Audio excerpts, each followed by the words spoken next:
Hello, everyone. I hope you're all doing well. Welcome to the Mind Body Medicine in the Age of COVID-19 webinar hosted by the Harvard Facilitators for Religious, Ethical, and Spiritual Inquiry, or also known as FRESI, and the Harvard Chaplains. My name is Sana Sharif, and I am a junior at Harvard College and will be your moderator for today's program. Just a few logistics before we begin. This webinar should last for approximately 90 minutes. And during the latter part of the webinar, we'll be having a Q&A session. If you have any questions that you'd like to ask our panelists, please feel free to write them in the chat and we'll get to them during the last 20 minutes of the event. So joining us in our discussion today are Harvard Chaplains, Tammy McLeod, Representative Chaplain of the interdenominational Christian organization called CREW at Harvard University. Hi, Tammy, welcome. We also have Rabbi Dr. Jonah Steinberg, who is the Executive Director of Harvard Hillel, the Jewish Cultural and Spiritual Center on Harvard's campus. And we are also joined with Imam Dr. Khalil Abdur Rashid, who is the Harvard University Muslim chaplain and instructor of Muslim studies at Harvard Divinity School, as well as the public policy lecturer at Harvard Kennedy School. We are so glad to have you all in this conversation. And we were actually just now joined by the other co-president of Harvard FRESI, Bilal Wouri. We're so happy to have you here as well, Bilal. So thank you all. Thank you, chaplains, for joining us. We are particularly delighted, however, and honored to welcome our main guests of today's program, Dr. Herbert Benson and Dr. Greg Fricchione. Dr. Benson is the founder and director emeritus of the Benson-Henry Institute for Mind Body Medicine and the Mind Body Medicine Professor of Medicine at Harvard Medical School. We are also joined with Dr. Greg Fricchione, who serves as the Associate Chief of Psychiatry and Director of the Benson-Henry Institute for Mind Body Medicine and of the Chester Pierce Division of Global Psychiatry at Mass General Hospital. Thank you both for taking the time out of your busy schedules to sit down with us in conversation today. Dr. Benson, the first time I actually heard about you and your work was in FRESI's first webinar, Faith in the Midst of COVID-19, with the chaplains in March after the pandemic started and we were all evicted from campus. Harvard and MIT humanist chaplain at the time, Greg Epstein, had mentioned your work in our discussion actually. And really it was in our conversation on how to cope during these stressful times that I became truly fascinated with your work. I looked further into it and it was really, really fascinating. You've written 12 books on the subject, your first one being The Relaxation Response with Miriam Clipper, as well as The Breakout Principle with Mr. William Proctor, and most recently, The Relaxation Revolution. You're an expert in the field, and I was glad to come across the New England Journal of Medicine article from April 2020 titled A New Era for Mind-Body Medicine, which you co-authored with Dr. Fricchione as well as Dr. Michelle Dossett. I recommend everyone to take a look at that article after today's session if you have the time. In it, you discuss how, quote, 50 years ago, meditation was considered fringe, and the idea that it had any role in medical treatment was absurd. But Dr. Benson, you demystified these techniques through empirical science and comprehensive clinical research. You showed that these mind-body techniques had potent physiological benefits, including reduced oxygen consumption, lowered blood pressure and heart rate, and other responses that were the opposite of what occurs during the stress response, also known as the fight or flight response. And coincidentally, this actually took place in the same lab in which Walter Cannon described the acute stress response 50 years earlier.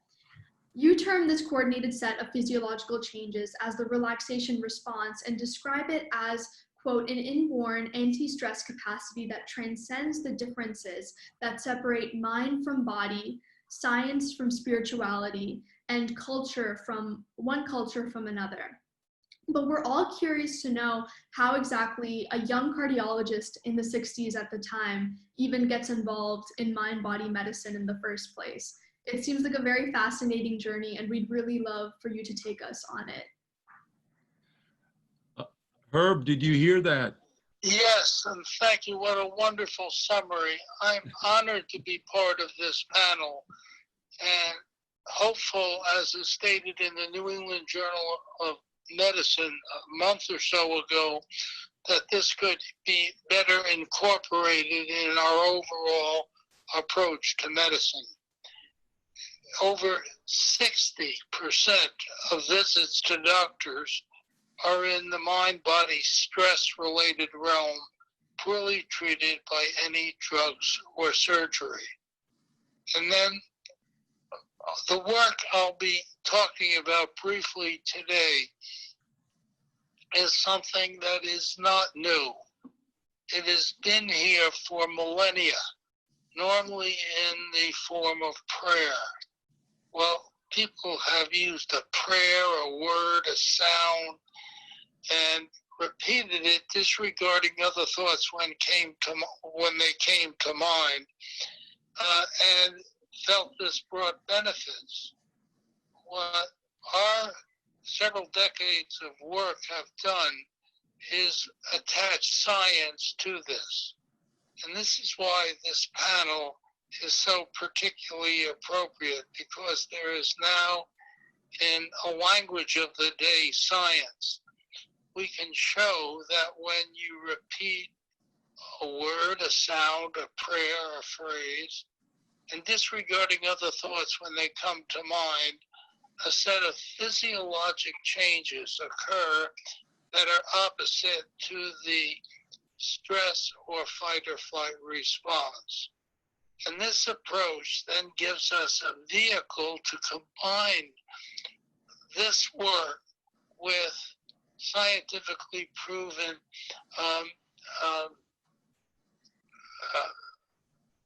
genomics, and its therapeutic value is now being shown in a number of different diseases, which include high blood pressure, heart attacks, strokes, all forms of pain, PMS, and what have you. And we believe it could be added as a third leg to a three-legged stool, which incorporates also drugs and surgeries. So where we need help, where the field needs help, is for this to be better known, to have people from all disciplines working together interactively to produce these approaches to be added to regular medicine. And what makes it particularly exciting for me is that the chosen words or sounds or prayers or phrase are multicultural. In other words, this can be brought about, the basic steps are the same, but this can be brought about in any culture of the world. For example, the earliest citations of this work go back to the time of Jesus himself, where the one repeated a word or sound or prayer or phrase, and in modern Italian, modern Spanish, English, one can simply repeat on the out breath, Hail Mary, full of grace, Ave Maria. And this will work whatever culture it is, but it also works in Islam. It also works in every culture where it can be individually tailored to the belief of the patient. And if the person's not religious, one can use as a repetitive word, peace, love, calm, gentle, and disregarding other thoughts when they come to mind. So it's not just religious, but it has its roots in millennia-old practices, which gives it validity. And that's why I'm so, again, thrilled to be part of this panel, to see whether such a panel and its work can spread further through our various cultures. Is that an appropriate summary for me to get started with? That was more than appropriate, Dr. Benson. I'm curious to know, though, can you describe your initial encounter with the transcendental meditation movement and how exactly that kind of was the impetus to all of this? In 1979, when I was a fellow in physiology at the Harvard Medical School, they heard I was working on stress in animals and came to me and said essentially, why are you fooling around with animals? Study us. We can, for example, lower blood pressure through meditation. And after some hesitations, because if meditation was way out, stress was in another universe. So I cleared it with Harvard Medical School, went through appropriate human studies committees, and studied people who practice transcendental meditation in the following way. They'd sit quietly, we'd measure the various parameters, heart rate, blood pressure, metabolism, and what have you, and then do that while thinking regular thoughts. Then they would meditate, which was essentially repeating a mantra, allegedly a sacred mantra, on the out-breath, disregarding other thoughts. They did that for 20 minutes and then went back to regular thinking. What occurred was that, surprisingly, at rest, there was a decrease in the metabolism being brought forth of 17, 18, 19%, which is striking. And then, as chance would have it, I was doing the work in the very room in which Walter Buchanan had described in cats the fight or flight response. And I said, my gosh, isn't this just the opposite of the fight or flight and stress response? And then these were days before widespread use of computers. Went back and looked at whether the steps such as repetition and the disregard of other thoughts had been described by other cultures. And lo and behold, every single culture of humankind had the same steps. The only thing that really differed was what the repetition is. For example, in a form of Buddhism, people would count their out-breaths in magical numbers. And it would be Hail Mary, full of grace. In Islam, it would be Inshallah Allah. In India, Om. Tibetan Om Mani Padme Hum. The steps were exactly the same. This now, but I was well regarded by the TM people because the movement had markedly developed in part because of the scientific work we had done. And when I said that there were other words that could be used, all equal, they were upset and some life threats started. And I felt the best way to deal with this was to put it forth in a book. And I did so in the book, The Relaxation Response, and happened to be interviewed by Barbara Walters, who believed in the work as well, and it became a national bestseller. Since that time, I have stayed at Harvard Medical School, worked with many others in many other disciplines, applying these two basic steps, repetition and the disregard of other thoughts, to various stress-related diseases that are now commonly utilized And furthermore, we feel, as this conversation started, that it was appropriate enough to be accepted in the New England Journal, which was article on mind-body medicine appeared in earlier this year in April. So that's a summary of what I've been doing for 50 years. And again, I'm really happy to be part of this panel. Well, thank you, Dr. Benson. I thank you for so succinctly putting your life's work into kind of a really neatly packaged description for us all.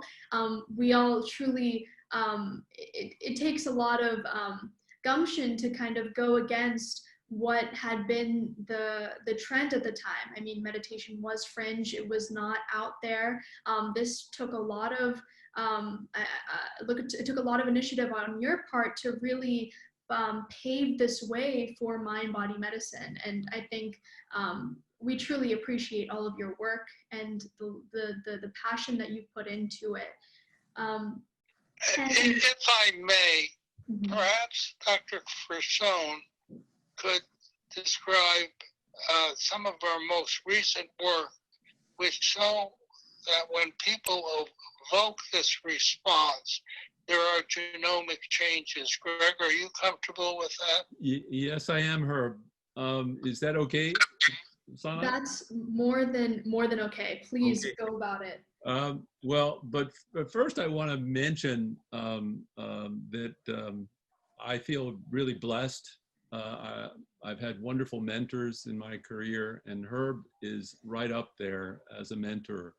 And something embedded in what he said is very important for you to understand about Herb as a person and as a scientist. Herb really was elevated to celebrity status when Relaxation Response was published and became a bestseller. And he could have gone the way of some celebrity doctors, and he could have been a very wealthy man now, you know, with a house in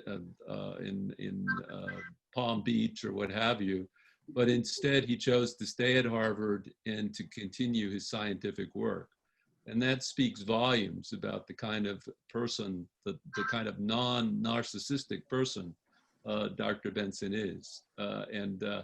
So obviously in today's world, being a non-narcissistic scientist is worth its weight in gold, to kind of mix the metaphor there. But in any event, I've had the privilege of being taught by Dr. Benson and working with him.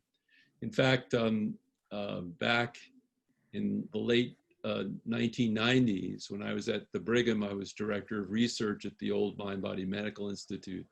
And there we aided Sarah Lazar, who is a young researcher, to actually be the first person, I believe she was the first person to ever do neuroimaging of meditation. And Dr. Benson supported her in that effort at the Institute. And Sarah was able to show, and she's continued with this work and has done great work looking at mindfulness and other meditative approaches, relaxation response-based approaches, to show that the brain actually can change in structure and in function if you integrate meditation into your life. And that makes tremendous sense to me as a brain doctor. I'm a neuropsychiatrist, and so this work has been fascinating for me.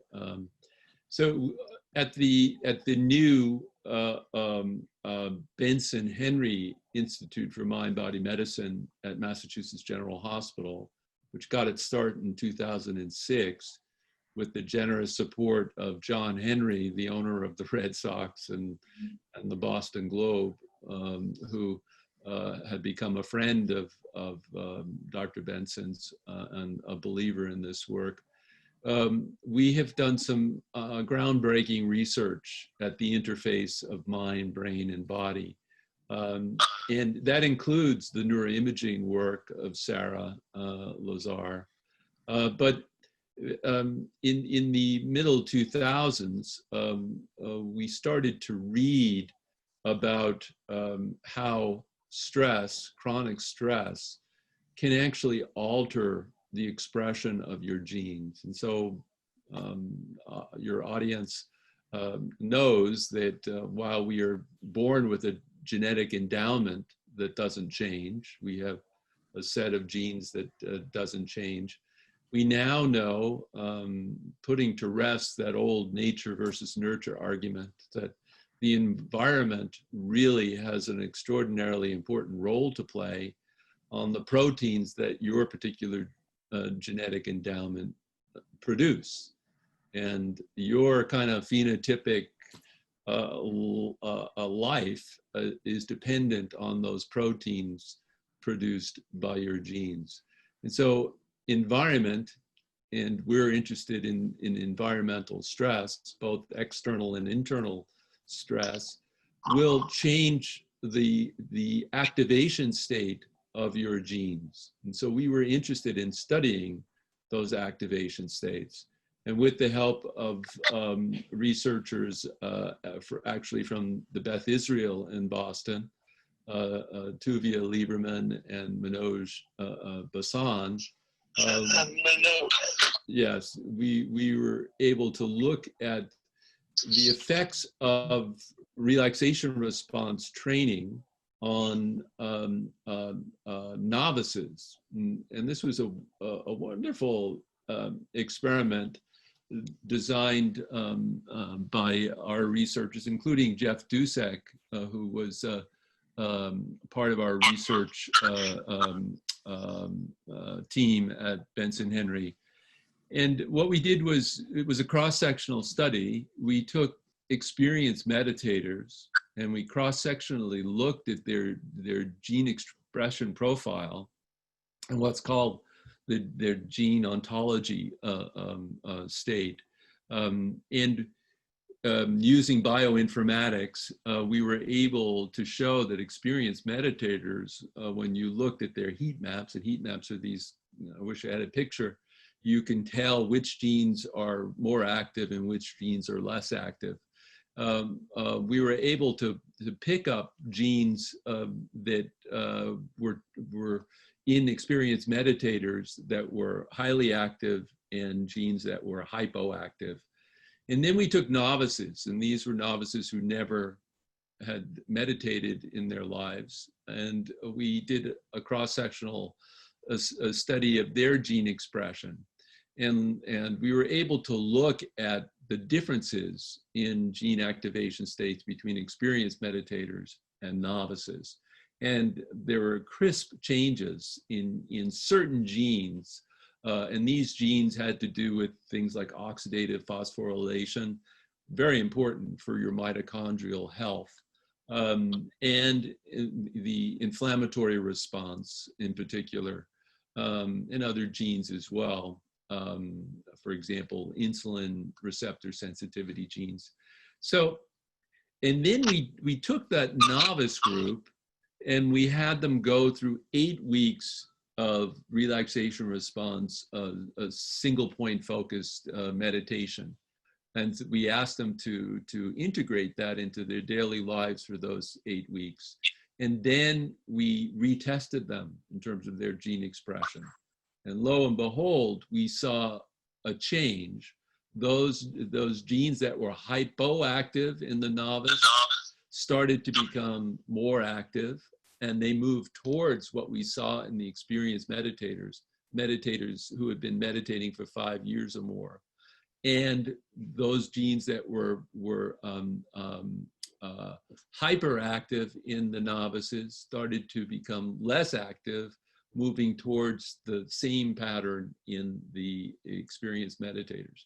And what was really fascinating to us was that a particular transcription factor and the gene set associated with the transcription factor, it's called NF-kappa B, which is an extraordinarily important transcription factor for setting in motion your innate immune response, the production of pro-inflammatory cytokines like IL-1 and IL-6 and others, that gene set was dampened in the experienced meditators and in the novices who had learned to meditate over 8 weeks. This is really important. And our researchers at UCLA, Stephen Cole and Michael Irwin, these wonderful researchers there have put on the map what they call the conserved transcriptional response to adversity, which basically it shows that when you take a cohort of subjects who are under extreme chronic stress, their gene expression profile shows an elevation in NF-kappa B gene set activation, and it shows a change in oxidative metabolism, oxidative stress, and so on. So it's a signature for chronic stress. And here we showed that you can achieve the opposite in terms of your gene expression if you learn this relaxation response-based meditation. So this is extraordinarily important for what is really a great scourge in modern life. You know, we're dealing now with this horrible viral pandemic, COVID-19, SARS coronavirus 2. And I'll get back to that in a moment. But alongside this viral scourge that we're dealing with now, we've had this epidemic of stress-related non-communicable diseases, right? And so Dr. Benson mentioned some of them: hypertension, heart disease, stroke, but there's also chronic pulmonary disease, chronic GI diseases. Cancer can be modeled in this way. And certainly, again, I'm a neuropsychiatrist, neuropsychiatric disorders are chronic stress-related illnesses. So depression obviously is epidemic in our society, anxiety disorders, but also severe mental illnesses are a big problem, a public health problem as well. They all start from the same place. You may have a genetic vulnerability to one of these chronic stress-related illnesses, but then when you add chronic stress to your genetic vulnerability, you may succumb to that vulnerability sooner than you would have, or you may develop the illness in a way that you may never have had before if you were not suffering from chronic stress. And we know that the precursor state for these chronic stress-related illnesses is something we call the metabolic syndrome. And the metabolic syndrome has 4 stigmata: hypertension, truncal obesity, high lipids, and insulin receptors that have become less sensitive to insulin, making you more prone to type 2 diabetes. So think about people in your family, people in your community, in our country and around the world. Think about truncal obesity and hypertension and type 2 diabetes and heart disease. This is killing over 60% of the world's population, these illnesses. And there's this unholy alliance between your genetic vulnerability that might lead you to depression, or it might lead you to coronary artery disease, or it might lead you to chronic pulmonary disease. But you need that ingredient of chronic stress to change your gene expression and make you more likely to develop that illness. So this is extraordinarily important. And I'll tell you another thing that is very, very challenging and disheartening. Why is it that in our society, the people who are suffering the most are minorities. You know, we call them now the BIPOC cohort, right? Black, indigenous people and people of color, right? And so the people who have been suffering most with morbidity and mortality from COVID-19 are Black people, Native Americans, and Hispanics. And so when you think about what we've just said about chronic stress, right? Think about being a minority in America and in what we have all been dealing with as well in terms of structural racism and that kind of thing. And so think about what that's doing to the physiology of Blacks, indigenous people, and people of color in our society. So is it a surprise that in these populations, hypertension, heart disease, type 2 diabetes, and obesity are rampant? Not when you think about the mind-body medicine hypothesis and how the mind, brain, and body interact. And now here's the kicker.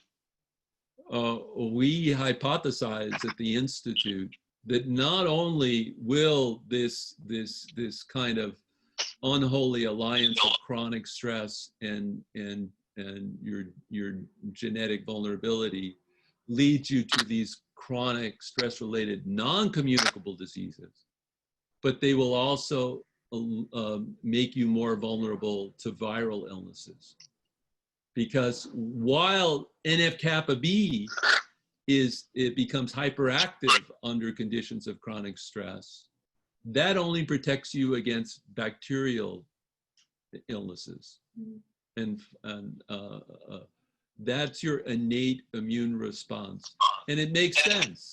Your brain, when it feels threatened, speaks to your bone marrow. And this is other research. This is research from Ahmad Tawakal, one of our collaborators. He's a brilliant a cardiologist at Mass General. And he's shown that when your amygdala fires under conditions of stress and anxiety, it sends messages to your bone marrow to overproduce white blood cells.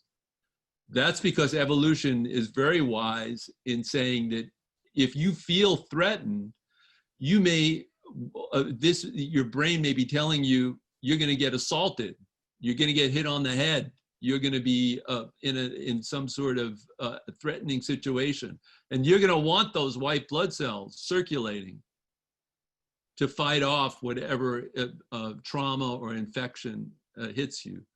So this is evolution at work, providing us with that. However, if you're chronically under threat or stress, your white cells are circulating and causing this innate immune response, which takes up lots of energy and makes you vulnerable to these illnesses I've mentioned, and also to viral illnesses.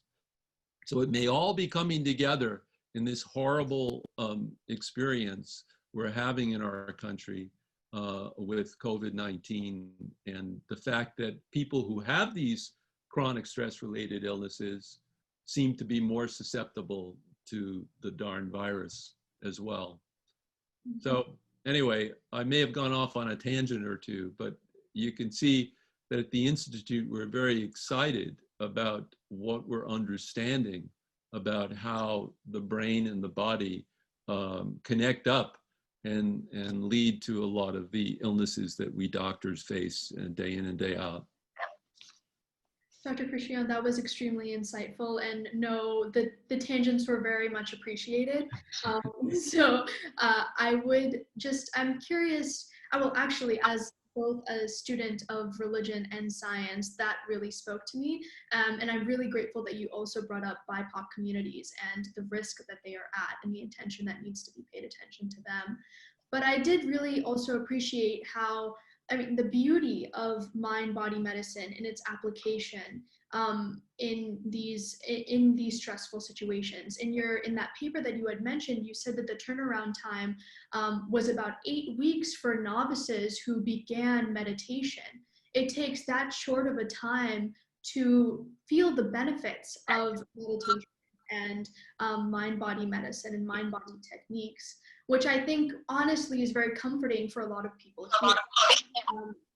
I'm actually curious to know, in your book that you had written in 2011, Compassion and Healing in Medicine and Society, on the nature and use of attachment solutions to separation challenges, you say that we seek an attachment solution or a healing connection with others in the face of separation threats.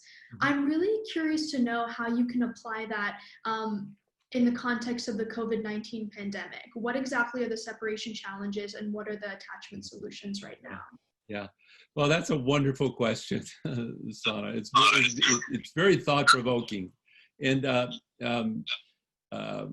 was fortunate enough when I was a young doctor, after about 10 years of taking care of patients, to have a sabbatical.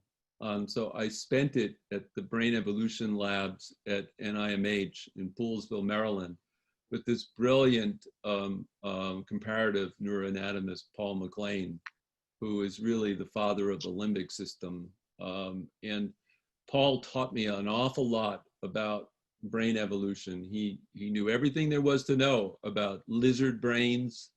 I got a pet animal lizard for my children after learning a lot about lizard brains and lizard behavior. He knew everything. He did the Squirrel Monkey Atlas and Brain Atlas, and he knew everything about brain evolution. He wrote this wonderful book, his magnum opus, called The Triune Brain in 1990, which was the year that I went down to visit with him. So anyway, what he was able to kind of teach was the fact that our brains have evolved to do 4 operations, and these are actually the operations of every living thing that you can name: to sense its environment, to analyze the incoming information, and to affect a motor response. And that motor response really is to immobilize or mobilize in a very basic level, to avoid or approach, to separate or attach. And these operations really are essential for any living entity, any living being. But because they're so important, evolution kind of provided us with a separate organ to do those 4 things. And so that's what the brain is. And as a brain doctor, I see it every day when I'm working on the medical and surgical units at Mass General. So when you talk about this virus and what it's doing to us as individuals and as community, this is the challenge that we face. It's an evolutionary brain challenge because on one hand, this is a pandemic, and we know that the viruses do not respect community behavior. This is what they have evolved to take advantage of, right? When I mention this, I think about the Spanish flu epidemic in 1918 and how it killed millions of people around the world. It took advantage of the fact that in those days we had the soldiers living in barracks and they were getting infected and so on. The virus knew enough to take advantage of that and to kill off a lot of people. But why were people living in community? That's because we also have an evolutionary heritage as mammals. And when I talk about this, I ask people in the audience, how many of you are mammals? And people sheepishly smile and raise their hands. And the point of that question is, once you cop to being a mammal, as a brain doctor, I know what your environment of evolutionary adaptiveness necessarily has to be. so over 300 million years ago, this stem vertebrate, stem anapsid, basically on an evolutionary basis made the decision that parental and social attachment was going to be its primary survival strategy. And that's why Paul MacLean called this the mammalian behavioral triad. And he said that all mammals have three characteristics. One, all mammal infants have a separation cry for the mother. Those of you who worked with, rats and mice, they have an ultrasonic isolation cry. They're very good mammals. And then there's maternal nurturance. Mammals, when they're doing their job, evolutionary job, they take care of their young. And then there's play, social play, which serves the function of attachment, attaching people together. And so, that's our environment of evolutionary adaptedness. Those are not my words. Those are the words of the great English psychiatrist John Bowlby, the father of attachment theory. So basically, what you have in a pandemic situation is this interaction of our need to be separate and to practice what we used to call social distancing. We now call it physical distancing, and we talk about how we can use technology and the internet to actually remain socially connected while we're physically apart. And that is juxtaposed against our need for social attachment. And so this pandemic is a horrible experience for many of us because it separates us from our conspecifics, our neighbors, our human community. We try our best to make up for it in a variety of different ways. So it may be responsible for the fact that we may be facing up ahead this mental health pandemic because of the particular strain this puts on people. And this leads to a discussion of, yes, stress, but also resilience. How do we human beings stay resilient when we're buffeted by these terrible challenges?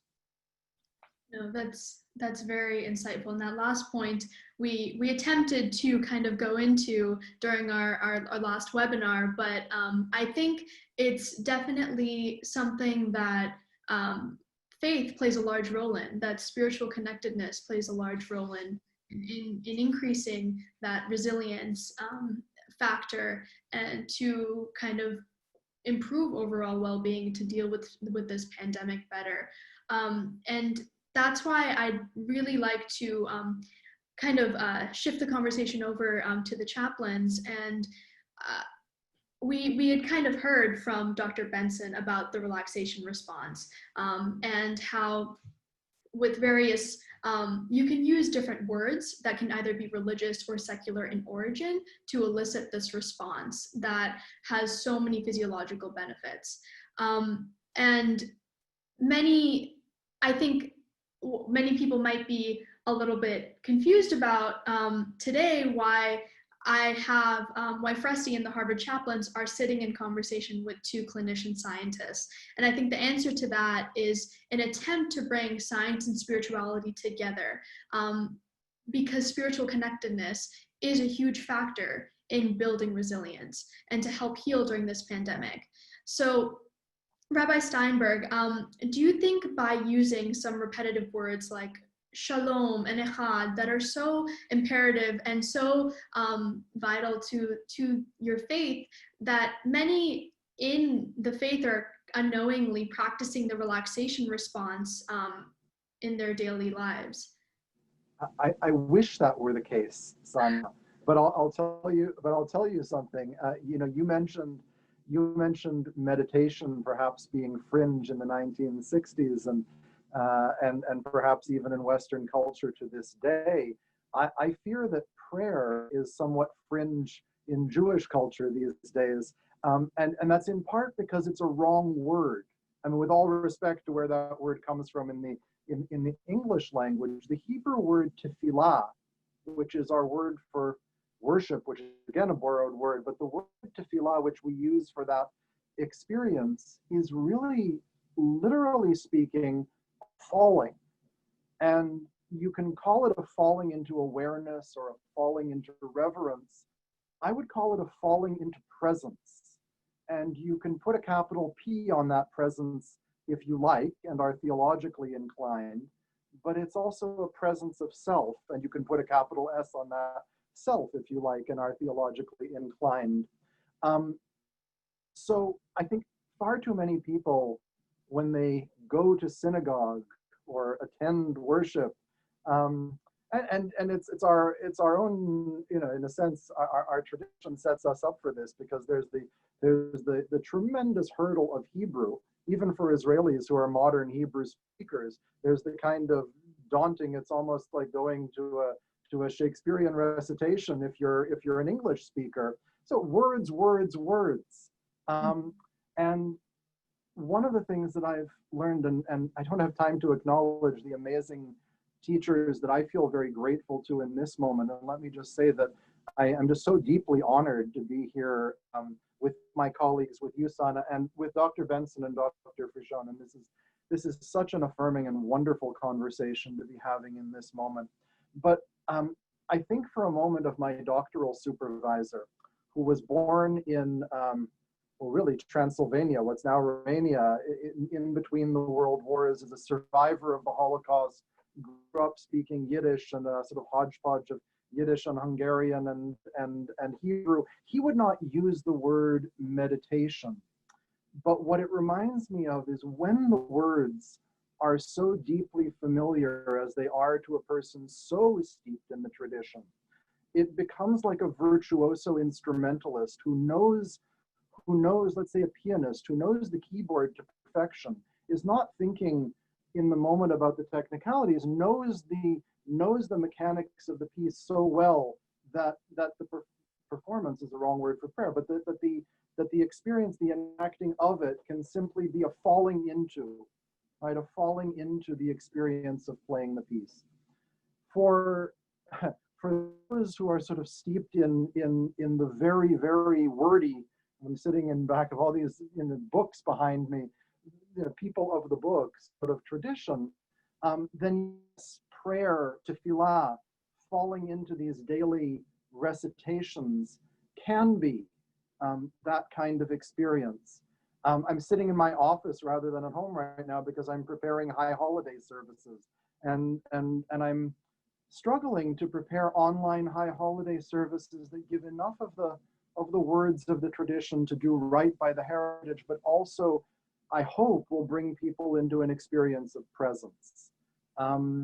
So I think far too often, and maybe this cuts across religious and spiritual and even ethical traditions, you know, we go to the place of worship almost as though we were attending a piece of theater on whichever side of the fourth wall of the stage we find ourselves. But that's not the point of it. This comes back to your initial question, Sana, about words. And actually, I'd like to give you two words, and the seminal text, the central text of medieval Jewish mysticism, links these two words. One is the unutterable word for the divine name, which in Hebrew is composed of a yud, a y sound, a hey, an h sound, a vav, a sort of vw sound, and another hey, another h sound. It's an impossible construction of the verb to be, as one of my teachers and senior colleagues, Rabbi Arthur Green, is fond of saying. And it's also a breath sound. It has no vocalization except that perhaps it is breath. And the medieval Jewish mystics linked that unutterable name of the divine with the very utterable and very vocalized Hebrew word ahava, which is our word for love. And if you hear the sounds of ahava, right, you hear a bit of a shadow of that unutterable divine name in there somewhere, and it's also an out breath. It's an out breath. And so if I were to choose one word, and I was actually just translating our blessing for the evening service, our blessing of love, that's part of our evening service right before I turn to this screen. Yeah, that's a word I would commend to people of Jewish practice. Ahava. You know, you can really find the vowels, the vocalizations of it. You can come to a kind of humming that is almost like the or, you know, and I say that with a certain naivete as regards the tradition that wonderful word comes from. Yeah, so we have the high holidays coming up. It is a festival of words par excellence. The prayer book gets thicker, right? That's what happens on the high holidays. More words, more piling on, you know, permutations and combinations and poetic elaborations and oh my goodness, you know, wonderful if they work for you and wonderful if you've taken time to familiarize yourself with them enough that when you come to them on the high holidays, they are expressions of joy and falling into presence. But if they're daunting poetry and it's like somebody is asking you to read Shakespeare's sonnets all in one sitting, you know, and somehow have that be a meaningful, poetic, spiritual experience, then I implore you to do something else with the time in synagogue, right? Whether it's connecting with the music of the tradition, focusing on the light in the room, choosing one word, perhaps, out of all those words in the prayer book, perhaps two words, perhaps that unutterable divine name, and finding some word that helps you vocalize what you mean by it and the presence into which you are falling when you do tefillah. I mentioned my doctoral supervisor. Why did I do that? I said he wouldn't have used the word meditation, but to watch him pray, right, was to watch someone who was so literate, so thoroughly knowledgeable. He never took a book down from the shelf, but to show you something, never look something. He has a photographic memory. May he live and be well. He's now in his 90s. And when he prays, it's like watching a virtuoso, because he's not learning the instrument, he's playing it in delight and in falling into presence. So I hope that helps. And I just want to say again how affirming this conversation is and how valuable, especially at this season for us, the start of the academic year and the start of the almost verging on the start of the new Jewish year. So glad to be here with all of you. And we are so happy to have you, and your advice truly on picking that one word, that one focus word that resonates with you, that is life-giving, that is breath-giving, is really aligns with what Dr. Benson has been saying. Choose that word, really, really hone in on it, focus on it, and just slow your breath and make sure that you are just really internalizing the meaning of that choice word that resonates with you. I think it can be implemented widely. I think it's an accessible tool for so many students, for not only students, but administrators, faculty, really everyone who is suffering during this pandemic.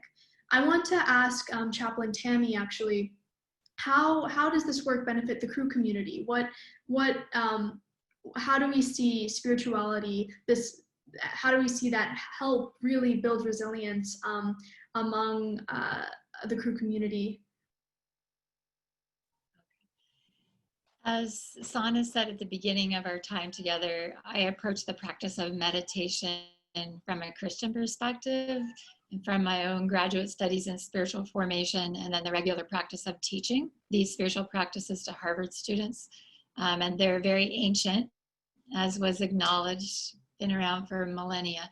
But the spiritual discipline that I see as closest to where we're talking to today in the Christian tradition is called centering prayer. And one difference in the way that we look at it in a distinctly Christian way has to do with the aim of the practice. Says that aim is not completely to empty the mind per se, but to empty the mind of all but one's awareness of the presence of Christ, which reminds me of what Jonah just said about presence, capital P. So when Jesus spoke of the ultimate aim of life, he spoke of communion or union with God and others. And as a result of this focus and centering prayer, I've come to understand and experience it's not to empty the mind of all distracting thoughts, anxieties, and fears, but to empty our mind of all except our awareness of the presence of God. So in the Christian community, that's more how we frame it. And just thinking, we never got to enlightenment rationality today, but during the Enlightenment, the creation of the modern self, and in particular, the idea that we grow ourselves by severing our attachments to others and thinking for ourselves, the Christian faith posits the question, what if severing all attachments doesn't grow the self, but shrinks the self? What if we're made from the material of our communal life? And I was just reading through the chat, and that's one question that was coming up about the communal life. And someone already addressed it in this section of the talk too. But so it wouldn't be only just doing this prayer alone, but in community. So you said, how does it affect the crew community? So actually, we could just talk about in community the experience of centering prayer and what that was like for us. So in the Christian frame, there will always be some part of community pulled in here too. I truly love that, because that intersects beautifully with Dr. Fricchione's work, that book that he had written on attachment solutions, and our need biologically for social connectedness. And I know that that's a little bit difficult during these times, but the relaxation response and mind-body techniques and connectedness, virtual connectedness maybe can be solutions to that. Imam Khalil, I would love to hear from you on this. I know as a Muslim myself, I remember my grandparents and my parents engaging in dhikr, or remembrance of God, by repeating praises of God, subhanallah, alhamdulillah. And this is really interwoven in the fabric of Islam. I'd love it if you could comment on this as well. Yeah, thank you, Sana, and thank you to my two wonderful and esteemed colleagues for such beautiful articulations, you know, in your respective traditions. And Dr. Fricchione and Dr. Benson, your work is extremely, extremely enlightening and fascinating. I cannot, you know, I will speak, you know, definitely in the Islamic tradition,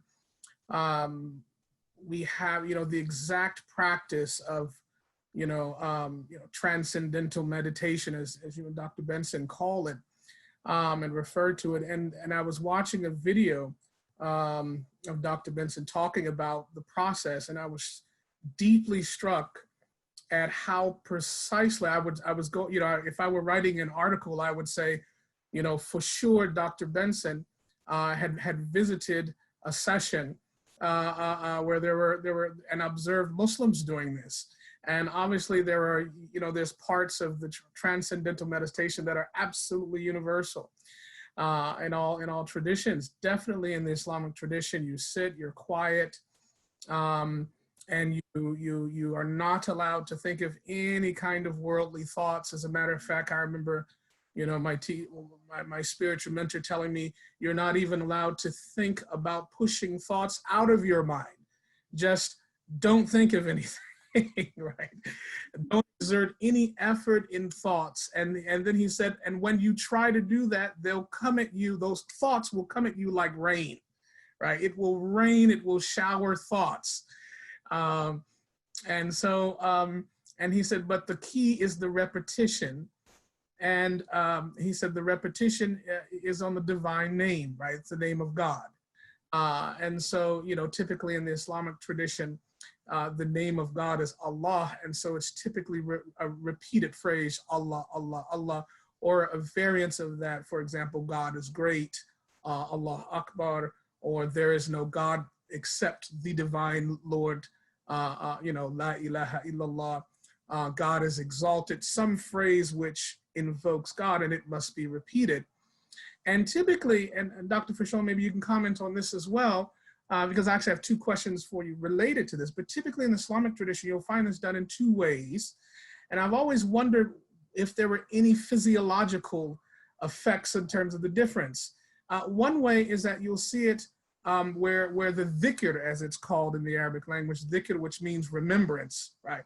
This transcendental meditation, this dhikr is done, one way is that it's done in a group and it's audible, right? So picture, you know, 10, 20 people sitting down and they are chanting. Their eyes are closed, there's no other sound, but what you're hearing is the word repeated, right? Audible, Allah, Allah, you know, over and over, subhanallah, or, you know, over and over. This is one way.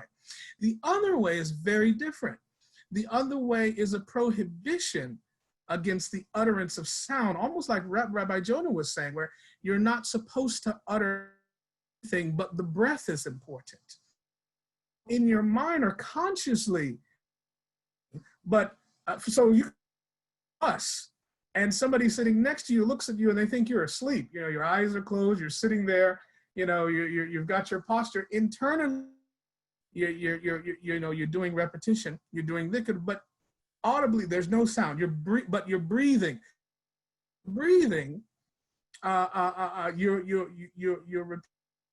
It's repetitive. And then, so the first thing is, have you seen anything in relation to any change genetically or physiologically in terms of what's silent? And then the last thing I'll say about the Islamic tradition, which is also going to end in a question, Dr. Fricchione, as well. But the last thing is about what I have found to be pretty common, I will not say universal, but very common when it comes to the teaching of spirituality in the Islamic tradition as it relates to transcendental meditation and the dhikr, is that typically novices are advised, not just novices, but practitioners are advised that as soon as you finish, you do this for 15 minutes, 20 minutes, and as soon as you finish, don't drink water. In other words, there's an explanation that there's heat, that there's inner heat, and if you come out immediately and pick up a glass of water and drink, you've extinguished that heat, and that inner heat is productive. Let it sit, almost like, if you will, forgive the analogy if it's a bit crude, but you know, in the old days where they're, you know, molding a blade, so to speak, and you know, the blacksmith is working on the iron. You know, there's a productivity to the heat, and it's supposed to naturally cool off rather than you extinguishing it and going and getting something else. So in the Islamic tradition, typically you sort of, after 15, 20 minutes, you wait about 5, 10 minutes, then you go eat and drink, as opposed to just, you know, coming out of it immediately. And it's like a transition from the metaphysical world into the physical world. And I wanted to hear see if you had seen anything in that realm as well, in that regard. Oh, Dr. Fricchione, I believe you're muted. Yes. Those are fascinating associations, Dr. Khalil. I think I'm going to answer that in terms of what we're learning about the brain in mindfulness and meditation in a moment. But I have Dr. Benson, and I want him to bring up something he studied called Tumo meditation with the Tibetan monks, because you're bringing up that feeling of heat. So Herb, do you want to mention something about Tumo? Can you hear me now? Yes. Can you hear? Yeah. You can hear me? Yes. Yes. Wonderful.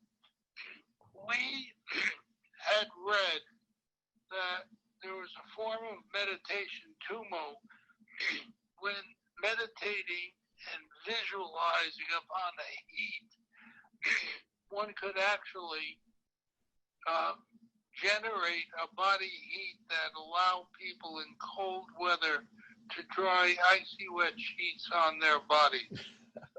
And the essence of that meditation is first you get into a state of receptivity, and then you visualize an internal fire burning away the defilements of improper thinking.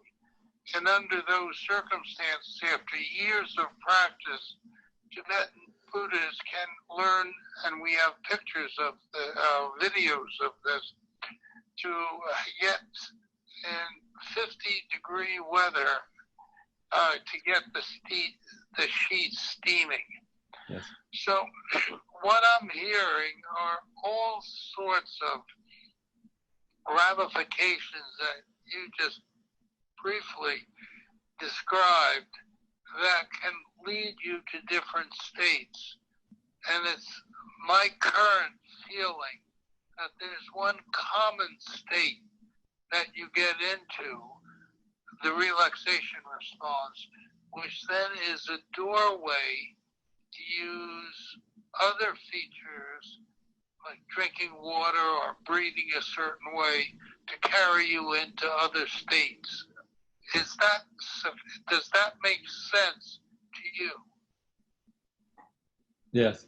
So yeah, I think there's a wonderful convergence there, and Dr. Benson will often, when he's teaching people about meditation and relaxation response, people will go through it, and he'll actually ask people whether they feel warmth in their fingers and in their feet as a result of having been in a meditative state. So I think that tradition that you mentioned, Dr. Khalil, is really physiologically based. But this is what's so interesting. There's a brilliant British psychiatrist. He's probably going to win the Nobel Prize in Medicine and Physiology. He invented voxel-based morphometry and parametric measurements, which allow us to compare one scan to another. He's a brilliant guy, and he's a physicist as well as a psychiatrist. His name is Carl Friston. And Dr. Friston has a whole sort of theory of how the brain works, and it's based on the fact that when we feel threat or surprise, we use up a lot of brain energy. And I like to kind of say, I'm 200 pounds. My brain on a good day is like 2.5 pounds, but my brain uses up 30% of my energy. So basically, this is so important for our sense of health, because we're wired to be on the alert for anomalies and surprise. In fact, Claude Shannon, who's the inventor of information theory, said that information is surprise. And so because it's so important for us to be aware of surprise because it might represent a threat, we spend hours upon hours in our own head thinking about ourselves. And we think about the mistakes we made yesterday, perhaps in talking to our boss and saying the wrong thing.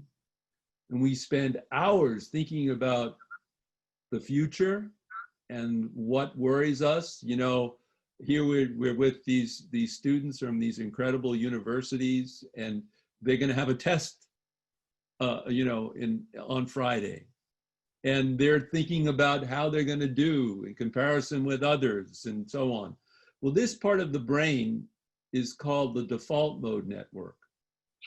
And it was discovered, again, when we started to do brain scans, and we needed a baseline state in order to compare what we were testing in terms of trying to activate the brain. So we might in the beginning, we might have done an experiment, we want you to think about your favorite piece of music. And that was activating the brain. But in order to compare it, the original neuroimaging researchers said, just do what you normally do. Just think about what you normally think about.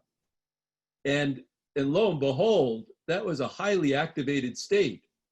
And it came to be known the default state, the default mode network. And so we have these areas of the brain, parietal lobe, the precuneus, and the posterior inferior parietal lobe, and parts of the medial prefrontal cortex, which keep us alert to ourselves in relation to the world around us and our internal world, when it depicts for us what might be threatening or what might cause us stress. And it's always going, and it uses up so much energy. And think about people who are stressed out. And so what Dr. Benson was talking about right at the beginning of this webinar, he was basically talking about no matter what culture you go to, people discovered how to turn off that default mode network and to refresh their brain battery, because so it doesn't matter where you go, there is some version of a meditative state. And what is a meditative state? We use the word mindfulness over and over and over, but being mindful means just being in the present in a non-judgmental way. And so what that means is you get yourself into a state where you're not thinking about you yourself in terms of what you're going to face tomorrow or in the next hour. You're not thinking of yourself in terms of mistakes you've made in the past. You're in the present. And you're thinking about your connection to the present moment. And that actually is a very spiritual place. It's the place, you chaplains have devoted your life to, where you are best prepared to be attached to something greater than yourself. That spiritual connection. Possible, Greg? Yes. Is it not a possible time when chaplains and other religious people relate to God? Right. Yes. So I think that there's something to that sense of being, that sense of attachment to God, to that presence that Rabbi Jonah was talking about.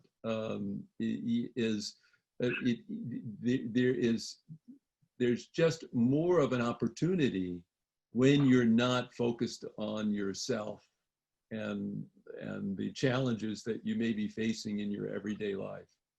And it's just amazing that it's like an example of convergent cultural evolution, where all of these different cultures discovered the same thing.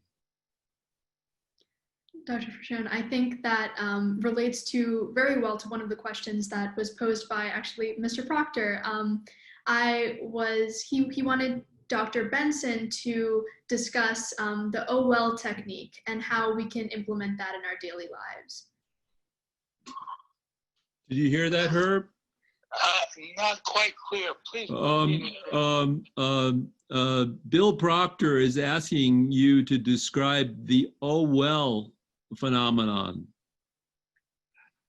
Yes.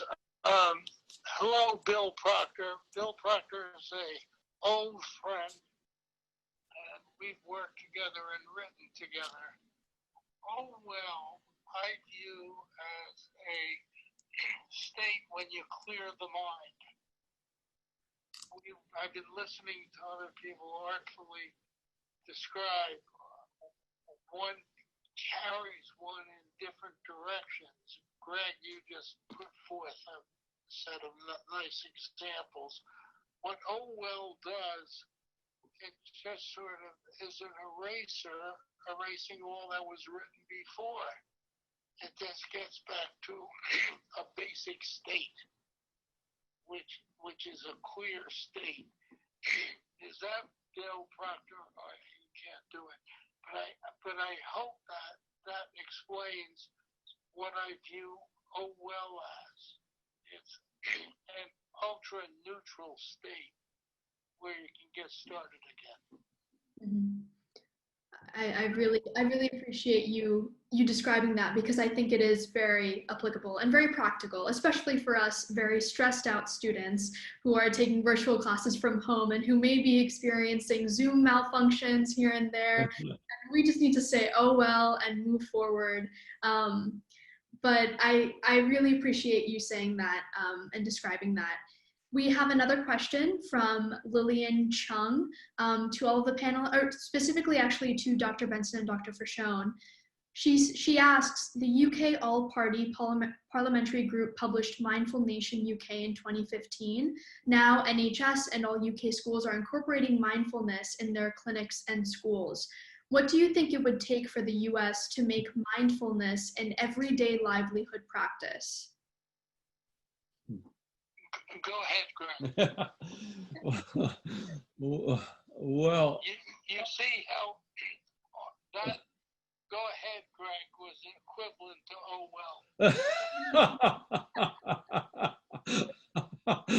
well. well, you know, I think my initial mental response to that was, boy, that's a big mountain to climb in our particular country. But then in giving it a little thought, I must say I'm kind of impressed with how mindfulness has become such a byword in our society. And I mean, I have to, we've had John Kabat-Zinn a couple of times in the last few years at our annual conference, and it was just a wonderful moment when he and Dr. Benson were together talking about meditation and so on. And so our colleagues who work with mindfulness-based stress reduction have done a wonderful job of popularizing that concept in our country. And I think you see it more and more in our culture. I think it's been overshadowed most recently by the enormous polarization in our society, and I think that we're suffering the side effects of that. It's very, very stressful time in our country, and it wouldn't be a bad idea for people to be more mindful and to kind of spend more time during each day in a mindful state, kind of reconnecting with what's most important, which is the community and what we can do to contribute to the well-being of the community. And I think that really is the essence. If we think, oh, and by the way, you know, I'm often asked, because I focus on attachment, well, why is it in Buddhism that they speak about detachment, that meditation is a way to detachment?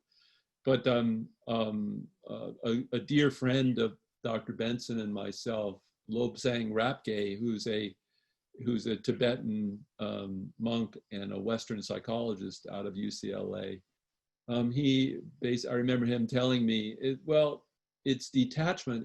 That's really just getting you in shape.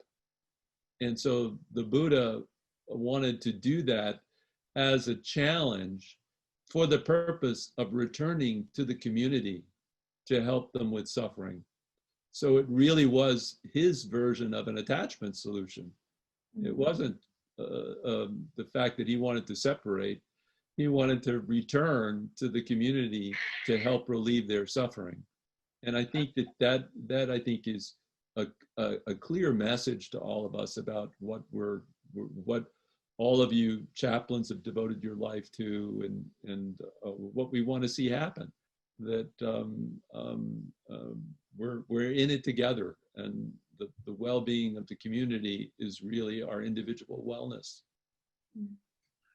I'm wondering whether or not going back to the oh well concept. We are now in a time where we desperately need oh well. Being overwhelmed with the pandemic that we're experiencing, people are experiencing great stress coming into their lives about what if situations, who do I see, who do I don't see, and what have you. And it's my feeling that now we could use this relaxation response-based meditation using oh well as a way to clear the horizon and just get a sense of peace so we can better deal with the horrors of the pandemic. And that's why I think that this conference is so propitious in putting forth a vehicle to discuss an option of how to deal with the stress of facing what it is like to be caught up in the manifestation of the stress of having the disease. Bill, I hope that answering the question you asked a question or so before. I think that definitely covers it.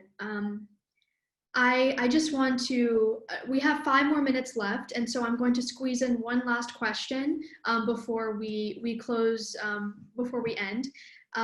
We actually have a question from Dr. Lomax-Homier, who asked a bit more of a technical question, which I would be interested to hear your answer on. She asks, do we need an ICD code to document stress in our patients when we find it? A way to document that part of illness is a result of long-standing traumatic insults of some sort? Well, I actually, one of the holy grails at our institute is, and we're actually working with primary care doctors at Mass General in the ambulatory practice of the future to look at a pragmatic way for primary care clinicians to really analyze what we call the stress to resilience ratio, because it's so important. For too long, American medicine and medicine all over has been reactive. And so doctors have been content to wait until people develop really terrible illnesses and then go all out to try to save them. And that's really important. I mean, that's acute care medicine is I think, a miracle of modern medical science. But we also have to balance that with proactive medicine. We know enough about physiology, what chronic stress does to the organism, to go way upstream to try to do what we can to reduce chronic stress and to build people's resilience. That's something that we really take seriously at the Benson-Henry Institute. But not only us, there are many places now growing up in American medicine to really look at that. So in answer to that question, yes, we need a better science-based, evidence-based approach to help our primary care doctors and nurses to whenever they see a patient, to take note of that ratio of stress to resilience. Because if that kind of quotient is out of whack, you can predict that person's going to be vulnerable to what they're vulnerable to. There are studies, we've known this for a long time. The famous study of heart attack victims. You follow them for 3 years, and if their life stress is high, they die. If their social support is low, they die. If they have life stress and low social support, you can't keep those people alive within 3 years. And there, you know, just a recent one about stress and resilience in stroke patients. The same thing, we know this. So we now know enough about lifestyle and so increasing social support, helping with cognitive skills, helping with positive psychology, helping with spiritual connectedness, helping with sleep hygiene, exercise, and nutrition. All those things we know. So we have to go way upstream and help people to adopt these approaches so that they're less vulnerable to what their genetics say they're vulnerable to. And then maybe it takes a long time for third-party payers to want to pay for anything, but maybe then there'll be an ICD code for an abnormal stress to resilience ratio, which will be a time of glorious progress in terms of medicine. Well, we can hope. We really can hope for something, for progress, and for a proactive medical care system. But in the meantime, spirituality can truly help bolster resilience and really reduce the stress response and elicit the wonderful relaxation response. Thank you to Rabbi Jonah Steinberg, thank you Imam Khalil Abdur-Rashid, and thank you Chaplain Tammy McLeod for joining us in this conversation. We were honored to hear your insights on the topic, and especially a huge thank you and an honor to Dr. Herbert Benson and Dr. Greg Fricchione for a lovely and insightful conversation on truly the pioneering work that they've done and dedicated their lives to. It's been an honor to be your moderator today, and I will leave you with a quote that Dr. Benson had written in his book, Timeless Healing. We all are not simply nourished by prayer, but we truly are wired for God. And it's spirituality and religious faith can enhance all forms of healing. And hopefully we can hold on to that during these times of stress and difficulty. But thank you all for joining us, and I hope you have a wonderful evening.